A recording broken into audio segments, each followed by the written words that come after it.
the bell icon on the YouTube app and never miss another update. नमस्कार।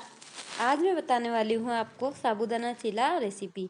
अधिकतर लोग व्रत उपवास में साबूदाना खिचड़ी खाते हैं या साबूदाना टिकिया या वड़ा बनाकर खाते हैं।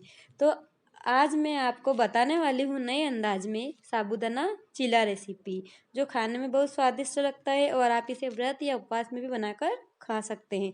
इसे बनाना थोड़ा सा कठिन है, पर आप बनाएंगी तो आसान लगेगा। तो चलिए शुरू करते हैं क्रिस्पी साबूदाना चिला रेसिपी।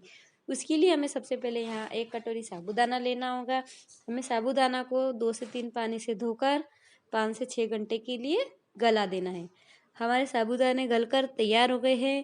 उसके बाद हमें 2 या 3 आलू लेकर उनको बाफ लेना है कुकर में 2 सीटी आने तक। उसके बाद हमने यहाँ लिया है आधी कटोरी मूंगफली के दाने का पाउडर। हमने मूंगफली दाने सेक लिया और उनको बारीक पीसकर पाउडर बना लिया या दरदरा कर ले। उसके बाद मैंने यहाँ ली है 2 से 3 हरी मिर्ची। अगर आप तीखा ज़्यादा खाना पसंद करते हैं तो थोड़ी ज़्यादा डाल सकते हैं। उसके बाद मैंने यहाँ एक बाउल में साबूदाने डाले हैं। उसके बाद मैं यहाँ पर डालूँगी मैश करके आलू जो हमने बाफ कर रखे हैं। उसके बाद मैंने उसमें डाला है मूंगफली दाना पाउडर जो हमने बनाकर तैयार रखा था। उसके बाद मैं यहाँ डालूँगी थोड़ा सा हरा धनिया, हमने मिर्ची हरी काट कर रखी थी वो डालूँगी। अगर आप थोड़ा तीखा ज़्यादा खाना पसंद करती है तो आप थोड़ी सी काली मिर्ची डाल सकते हैं। अब मैंने यहाँ पर डाला है इसमें सिंपल नमक। आप व्रत के लिए बना रहे हैं तो आप इसमें सेंधा नमक डाल सकते हैं।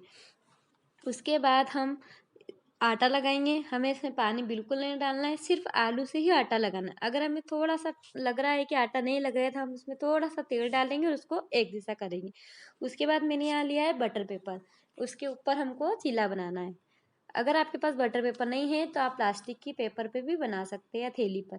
उसके बाद बटर पेपर पर थोड़ा तेल लगाएंगे, एक छोटी सी लोई लेंगे और बटर पेपर के ऊपर रखेंगे और उसको हाथ से चपटा करते हुए गोल गोल बनाएंगे। अगर आप हाथ से नहीं बना पा रहे तो 1-2 बार बेलन से घुमाइए, फिर उसको हाथ से एक जैसा कर दीजिए।